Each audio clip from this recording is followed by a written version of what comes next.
नमस्ते दोस्तों, मैं साबिता ठाकुर आपका स्वागत करती हूं ग्रीन टीवी के इस खास कार्यक्रम देश डायरी में। दोस्तों, यहां पर हम आपको देश भर के कृषि क्षेत्रों में हो रही हलचलों से मुखातिब करवाते हैं। साथ ही स्वास्थ्य, शिक्षा और खेती-बाड़ी को और भी आसान बनाने के लिए इजाद हो रही नई नई तकनीकों से अवगत कराते हैं। तो आइए जानते हैं कि आज के देश डायरी के पन्नों में क्या है खास। आज हम बात करेंगे पंजाब के किसानों के बारे में, जानेंगे कृषि मंत्रालय के नए फैसले को, समझेंगे कि क्यों आम कारोबारियों के लिए इस सीजन कड़वा हो सकता है, और साथ ही बताएंगे स्वास्थ्य विभाग की नई पहल के बारे में। केंद्र सरकार ने मिलों द्वारा पेराई की गई गन्ने पर मिलने वाली उत्पादन सब्सिडी योजना को वापस लेने का फैसला किया है, क्योंकि घरेलू बाजारों में चीनी के खुदरा दामों में कमी देखी जा रही है। सरकार ने दिसंबर 2015 में चीनी उत्पादन सब्सिडी की घोषणा की थी, जिसके तहत मिलों द्वारा पेराई किए जाने वाले गन्ने पर प्रति क्विंटल 4 रुपए 50 पैसे की सब्सिडी दी जाती थी, जिसका भुगतान गन्ना किसानों को सीधे किया जाता था, जिसे अब समाप्त कर दिया गया है। खाद्य मंत्रालय की एक अधिसूचना में कहा गया है कि उत्पादन सब्सिडी योजना को 2 दिसंबर 2015 को अधिसूचित किया गया था। इसे तत्काल प्रभाव से वापस लिया जा रहा है। मंत्रालय के मुताबिक ये योजना चीनी की कीमतों में तेजी आने के कारण वापस ली जा रही है। बासमती चावल के निर्यातकों को आने वाले दिनों में जोरदार घाटा सहना पड़ सकता है, क्योंकि उनका पड़ोसी देश पाकिस्तान भी अब भारतीय बासमती के सबसे बड़े खरीदार देश ईरान को अपने बासमती चावल निर्यात करने के लिए बिग प्लान तैयार कर रहा है। बासमती चावल के निर्यात में भारत को टक्कर देने वाले देश पाकिस्तान ने अब ईरान में अपने चावल निर्यात को बढ़ाने की योजना बनाई है। पाकिस्तान की राइस एक्सपोर्टर्स एसोसिएशन ने ईरान को सालाना करीब 6 से 7 लाख टन बासमती चावल निर्यात करने का लक्ष्य तय किया है। पाकिस्तान अगर ईरान को चावल निर्यात बढ़ाने के लिए कदम उठाता है तो इससे भारत के बासमती निर्यात पर असर पड़ सकता है। ईरान भारतीय बासमती चावल का सबसे बड़ा खरीदार है। ऐसे में अगर पाकिस्तान की ओर से ईरान को चावल निर्यात बढ़ाने के प्रयास किए जाते हैं तो भारतीय निर्यातकों को घाटा सहना पड़ सकता है। ऑयल मिल के लगातार घटते निर्यात की वजह से देश के वनस्पति तेल और ऑयल मिल उद्योग को घाटे का सामना करना पड़ रहा है, और इससे निपटने के लिए वनस्पति तेल उद्योग संगठन solvent extract association of India यानी SEA ने विकासशील देशों में नए बाजार खोलने की योजना बनाई है।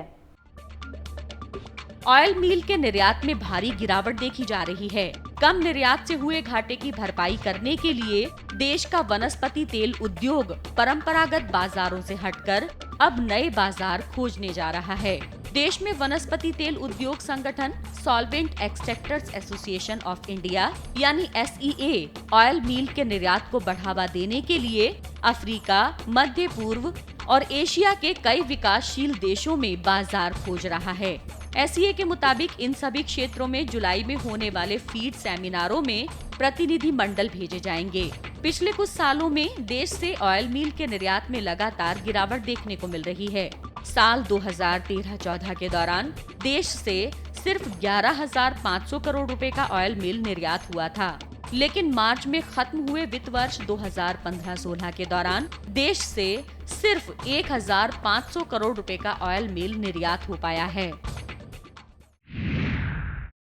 देश भर में आम अपना स्वाद बिखेरने की तैयारी कर रहा है।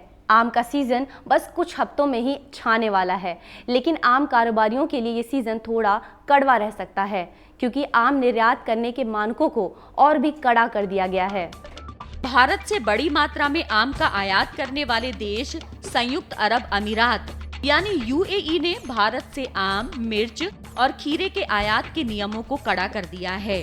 नए नियमों के मुताबिक अब भारत से UAE को जाने वाले आम, मिर्च और खीरे की खेप के साथ साथ इनकी क्वालिटी जांच की रेसिड्यू एनालिसिस रिपोर्ट भी साथ में देनी होगी।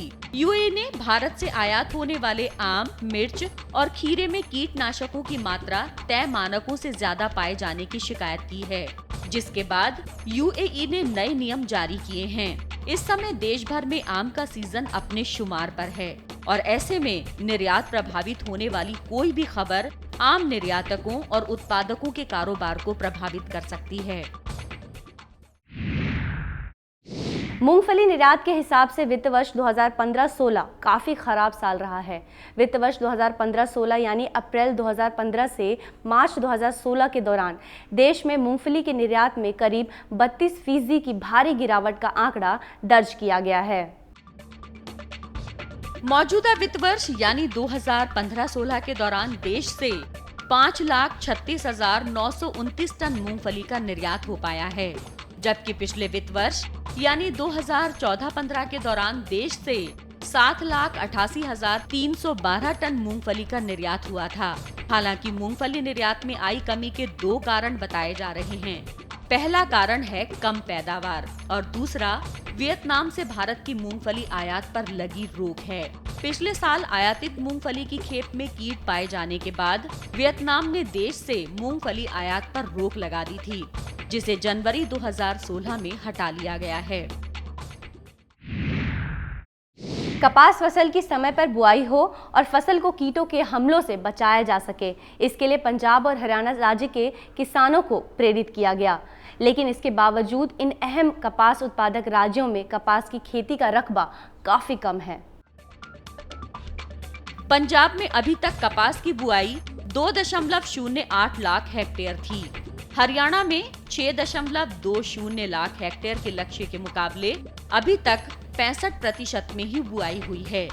पिछले साल व्हाइट फ्लाई कीट के हमले के कारण भारी नुकसान होने के बाद दोनों राज्यों के कृषि विभाग ने चालू सत्र में कपास किसानों को 15 मई तक बुआई का काम पूरा कर लेने को कहा था, जो इसकी खेती का आदर्श समय माना जाता है, क्योंकि 15 मई के बाद की बुआई में फसल में कीटों के हमले की संभावना बढ़ जाती है। फिलहाल रुकेंगे एक छोटे से ब्रेक के लिए। ब्रेक के बाद वापस आएंगे तो बात करेंगे महाराष्ट्र के किसानों के बारे में।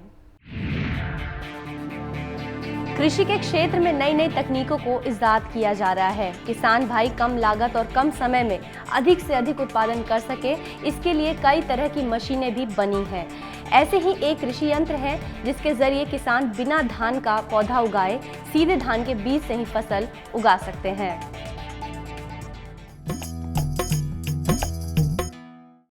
ब्रेक के बाद एक बार फिर से आप सभी का स्वागत है देश डायरी में। महाराष्ट्र देश का अहम दलहन उत्पादक राज्य है और इस साल दालों की कीमतों में आई महंगाई को देखते हुए राज्य के किसान दलहन की खेती को बढ़ावा दे रहे हैं। साथ ही दूसरे राज्यों की तरह ही महाराष्ट्र ने अब दलहन की खेती को बढ़ाने का लक्ष्य तय किया है। महाराष्ट्र ने आने वाले खरीफ सीजन के दौरान दलहन की खेती को बढ़ाने का फैसला किया है। महाराष्ट्र कृषि विभाग के आंकड़ों के मुताबिक इस साल राज्य में 24.50 लाख हेक्टेयर में दलहन की खेती की जाएगी। राज्य में औसतन 22.47 लाख हेक्टेयर में खरीफ दलहन की खेती होती है। लेकिन इस साल दलहन की कीमतों में महंगाई को देखते हुए राज्य के किसान दलहन की खेती को बढ़ावा दे रहे हैं। इस साल देश में दलहन की कीमतें आसमान पर पहुंची हुई हैं, जिस वजह से सभी प्रमुख दलहन उत्पादन राज्य दलहन की खेती को बढ़ावा देने पर जोर दे रहे हैं।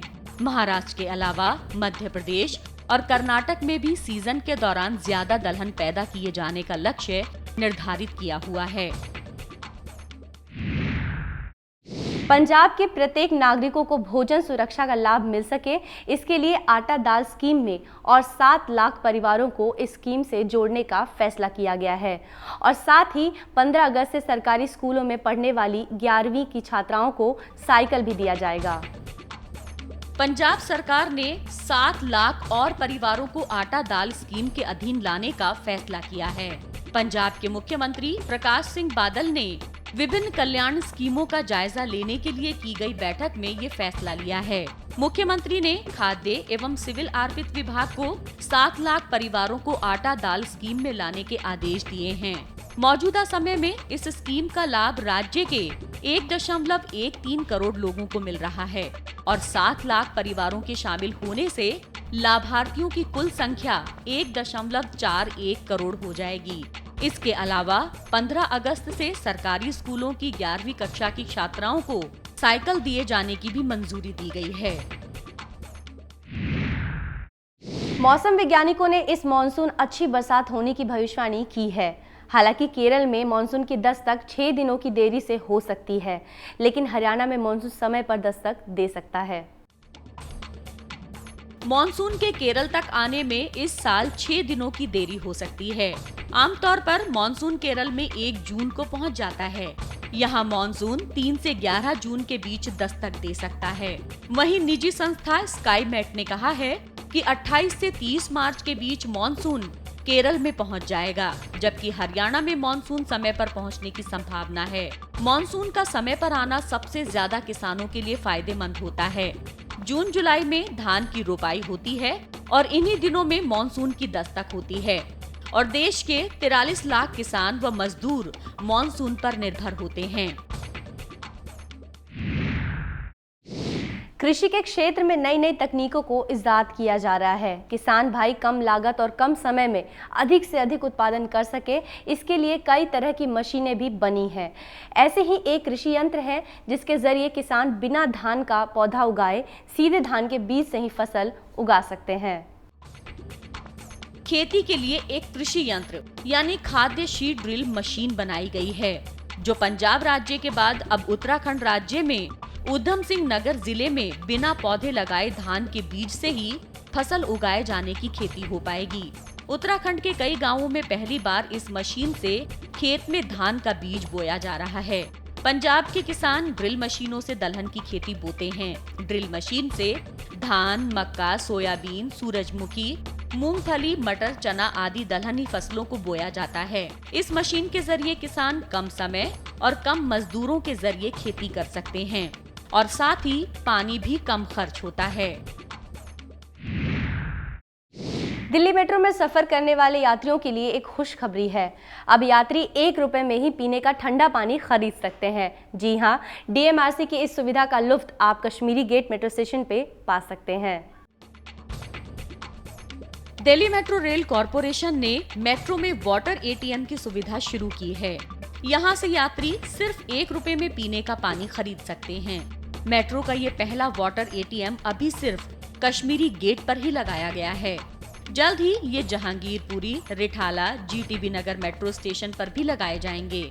DMRC का कहना है कि RO बेस्ट ये वाटर ATM हर घंटे 500 लीटर पानी तैयार कर सकता है। 1 गिलास ठंडा पानी केवल 1 रुपए में मिलेगा। हालांकि कई बड़े बड़े रेलवे स्टेशनों पर वाटर ATM की सुविधा पहले ही शुरू की जा चुकी है। आर्थिक दृष्टि से बिहार देश का पिछड़ा राज्य माना जाता है, लेकिन जल्द ही बिहार में देश की पहली स्काई ट्रेन रफ्तार भर सकती है। राज्य सरकार राज्य में मेट्रो ट्रेन के साथ साथ स्काई ट्रेन चलाने की भी योजना तैयार कर रही है। बिहार में देश की पहली स्काई ट्रेन चलाने की योजना तैयार की जा रही है। राज्य सरकार बुद्ध सर्किट से जुड़े शहरों को जोड़ने के लिए इस प्रोजेक्ट का इस्तेमाल करने की सोच रही है। यही नहीं, नगर विकास एवं आवास विभाग ने इस दिशा में काम भी शुरू कर दिया है। पहले चरण में पटना से बोधगया, राजगीर, वैशाली, केसरिया, अरेराज, लौरिया जैसे छोटे शहर जुड़ेंगे। जल्द ही नगर विकास एवं आवास विभाग इस प्रोजेक्ट की तकनीकी जांच कराएगा। रिपोर्ट में सब कुछ ठीक रहा तो मामले को आगे बढ़ाया जाएगा। स्काई ट्रेन पोल के सहारे चलती है, जिसमें 4 छोटी छोटी बोगी होती हैं। एक बोगी में 4 लोग बैठ सकते हैं। इसके निर्माण के लिए ज्यादा भूमि अधिग्रहण की जरूरत नहीं होती है और इससे प्रदूषण भी ना के बराबर होता है। तो दोस्तों, यहाँ रुकेंगे एक छोटे से अंतराल के लिए। अंतराल के बाद बात करेंगे पंजाब सरकार की एक खास पहल के बारे में। लंबे समय तक बरसात की कमी के बाद पिछले हफ्ते यानी 18 मई को खत्म हुए हफ्ते के दौरान देश भर में सामान्य के मुकाबले कुछ ज्यादा बारिश हुई है। मौसम विभाग के जारी आंकड़ों के मुताबिक 1 मार्च से लेकर 18 मई तक 22 मिलीलीटर बरसात हुई है।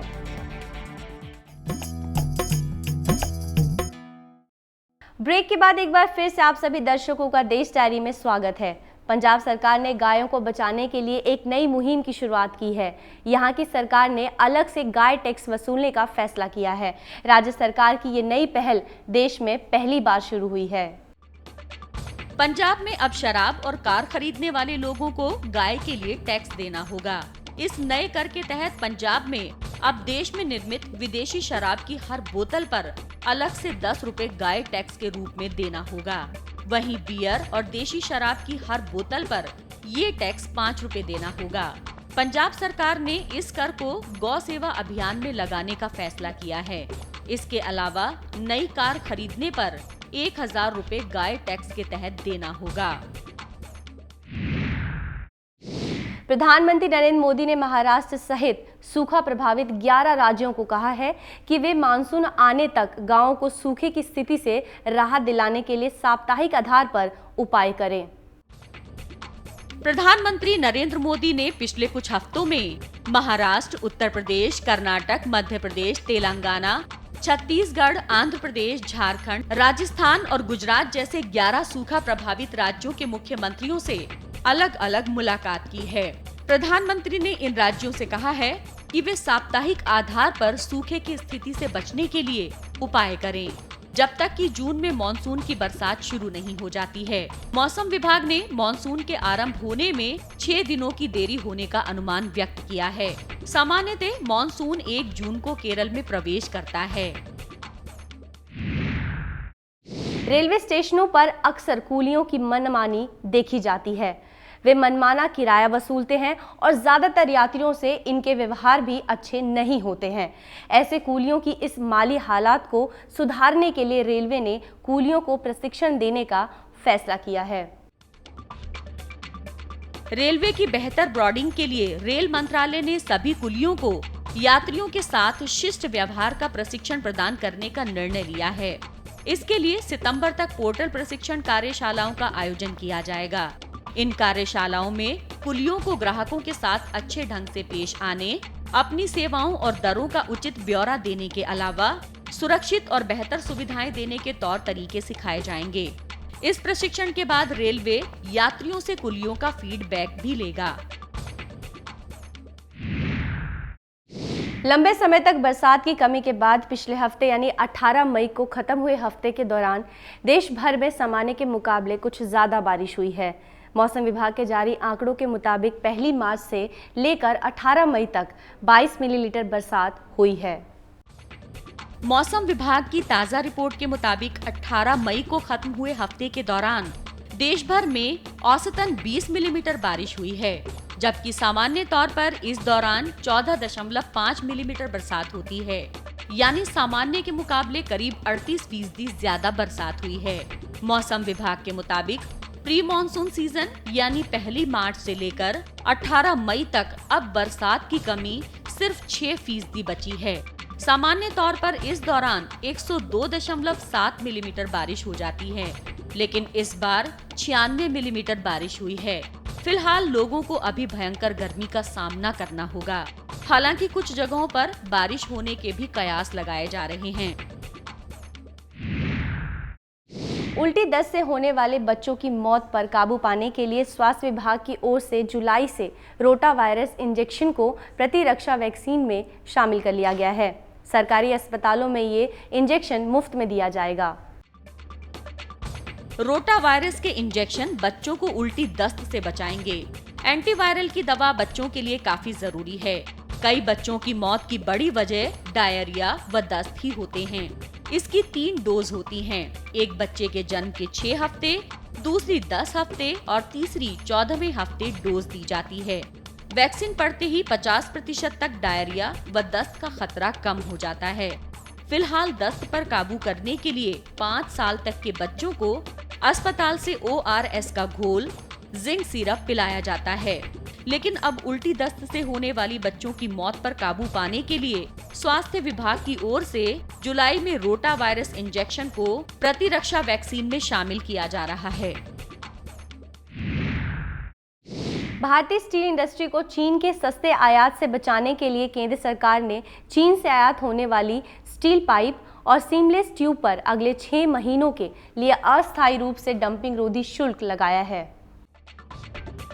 सरकार ने चीन से आयातित सीमलेस ट्यूब, स्टील पाइप 6 महीने के लिए अस्थायी रूप से डंपिंग रोधी शुल्क लगाया है। डंपिंग रोधी और संबंध शुल्क महानिदेशालय ने मार्च में राजस्व विभाग से चीन से कुछ निश्चित प्रकार के आयरन एवं स्टील पाइप पर अस्थायी शुल्क लगाने की सिफारिश की थी। इनका इस्तेमाल तेल एवं गैस खोज के क्षेत्र में किया जाता है। घरेलू उद्योग को चीन के सस्ते आयात से बचाने के लिए डंपिंग रोधी शुल्क लगाया गया है। डंपिंग रोधी शुल्क 961.33 से 1610.68 के दायरे में लगाया जाएगा। ये शुल्क आधिकारिक बजट में अधिसूचना के प्रकाशन की तारीख से 6 माह की अवधि के लिए लगाया गया है। तो दोस्तों, आज की देश डायरी में बस इतना ही। हम फिर मिलेंगे कुछ नई जानकारियों और सूचनाओं के साथ। तब तक के लिए आप देखते रहिए ग्रीन टीवी। मुझे दीजिए इजाजत। नमस्कार। अगर आपके गांव की कोई समस्या हो, कोई जानकारी हो जो आप हमारे साथ साझा करना चाहते हैं, तो आपका स्वागत है। हमारा पता है Green TV B131 sector 63 Noida Uttar Pradesh, pin 201301। हमारा ईमेल आईडी है info@greentvindia.com। आप हमें फोन भी कर सकते हैं। हमारा नंबर है 0120-498-0000, साथ ही 0011।